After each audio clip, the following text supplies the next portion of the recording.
Bem-vindos a mais um vídeo do canal Conhecimentos da Humanidade. E hoje nós vamos aprender que os contos de fadas são muito mais antigos do que as fadas. Lembrando aqui que o canal, ele tá essa loucura toda de vídeos e informações graças a vocês, através do nosso financiamento coletivo que você pode acessar clicando aqui, e também temos cursos no cdh.tv.br. Para a gente entender de onde vêm os contos de fadas, eles são uma espécie de mitos que foram repaginados. Muitos dos contos de fadas são bem diferentes de como eles foram apresentados. Violentos até, né? Sim, violentos, com elementos sexuais, com coisas que a gente não imaginaria, mas que lá atrás, há milhares de anos atrás, fazia muito sentido contar as coisas do jeito que eram contadas. Um conto, ele serve muito para a população ou para aquela região ali ter certos valores. Exatamente. Inicialmente. E para que esses valores sejam transmitidos para as próximas gerações, só que, dependendo dos valores morais da época, os contos podiam ser adaptados. E foi isso que os irmãos Grimm, por exemplo, fizeram. E não digo nem que foram necessariamente os irmãos Grimm ou outros autores que mudaram, mas o que eles ouviram na época deles já era uma mutação do conto através das próprias pessoas, que tipo, ah não, morrer é muito forte, né? Ela foi, vamos contar aqui, ela foi enfeitiçar, e assim por diante. Um desenvolvimento orgânico, um desenvolvimento natural de acordo com a consciência, muitas vezes do pudor, mas das pessoas. Para vocês terem uma ideia, se a gente pegar um dos contos de fadas mais famosos que tem, que é da Branca de Neve, ele lá nos seus primórdios tem uma história um pouquinho diferente. A Branca de Neve recebe lá a maçã da bruxa e ela morde a maçã.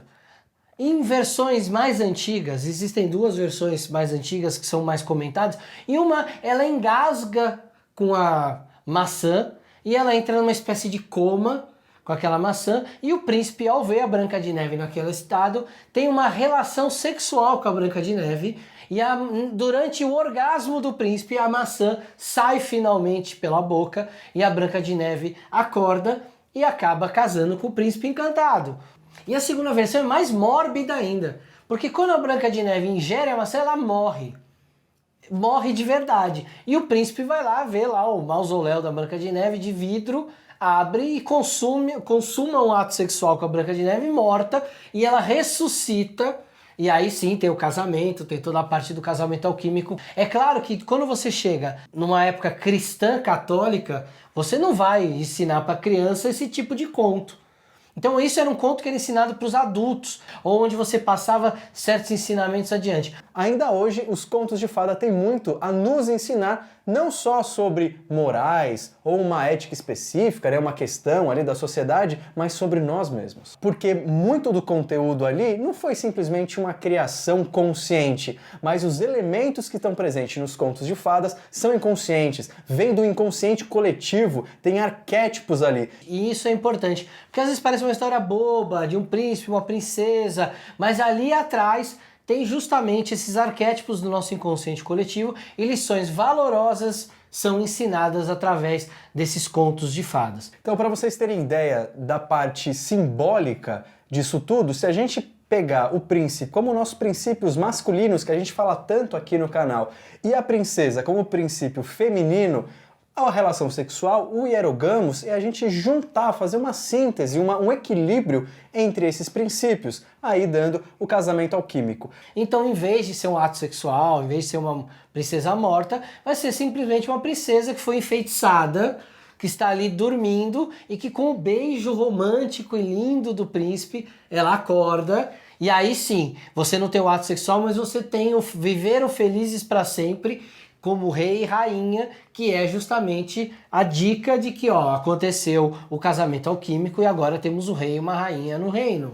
Então, a ideia de interpretar um conto de fadas, ou de ler e estudar um conto de fadas, ele não se baseia na literalidade. Como os livros sagrados, né? Você lê a Bíblia, a Torá, o Corão, qualquer outro livro na literalidade, você vai ter uma compreensão. Quando você começa a aprofundar e entender nas entrelinhas o que está sendo dito ali, você começa a sacar a verdadeira, ou pelo menos uma das verdadeiras funções ou palavras ou ensinamentos que estão sendo ditos ali. Você pegar hoje um texto antigo judaico e querer traduzir ele ao pé da letra, você vai ficar só na literalidade daquilo, não vai conseguir entender o que está por trás, qual é a lição mística que está por trás daquilo. A partir do momento que você estuda então esse conto de fadas e entende que a bruxa pode ser a sua sombra ou aquilo que você evita em você mesmo, ou seja, não é um terceiro, não é o cara que está lá fora malzinho que quer fazer mal para você, mas é você mesmo que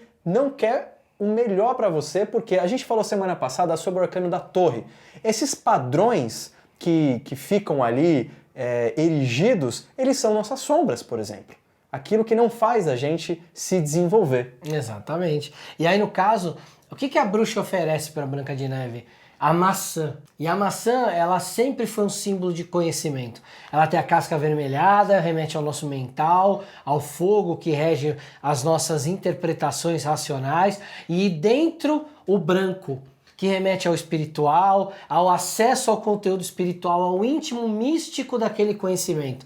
E a maçã ainda tem uma outra coisa legal, que se você cortar lá na transversal, aquele buraquinho dentro da semente vira uma estrela de 5 pontas, que é justamente o homem vitruviano, ou a representação do ser, do corpo. Então aquilo ali nada mais é do que um fruto do conhecimento íntimo e místico do que é sagrado no ser humano.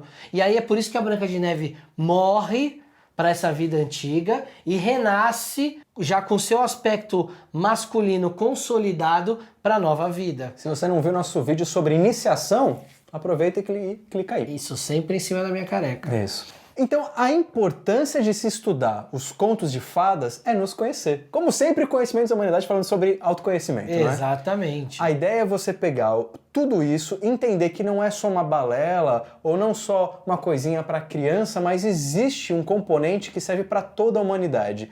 Porque se você fica na literalidade, corre o risco de você ler um conto numa versão mais antiga e falar, pô, isso aqui é muito machista. Ou então, pô, isso aqui não faz o menor sentido, como é que vai matar ou vai não sei o quê? Então, a importância de entender esse outro lado é exatamente entender o significado disso. Exatamente. E entender que a história da Branca de Neve não tem um príncipe e uma princesa. Tem o nosso aspecto príncipe e o nosso aspecto princesa. Sim. Que cada um age daquele jeito. E essa que é a ideia que está por trás. Você é o conto, né? Você é o conto, exatamente. A narrativa do conto é a nossa jornada até o autoconhecimento. Então qual que é a grande lição da importância dos contos de fada? É olhar tanto os contos de fada quanto os textos sagrados além da literalidade que eles nos apresentam. Porque é ali que está a chave para o mais rico que a gente consegue colher daqui da nossa vivência aqui nesse planeta, que é justamente a experiência que esses símbolos contam para nós. Então é isso, pessoal. Muito obrigado. Um beijo no seu coração. Valeu! E valeu!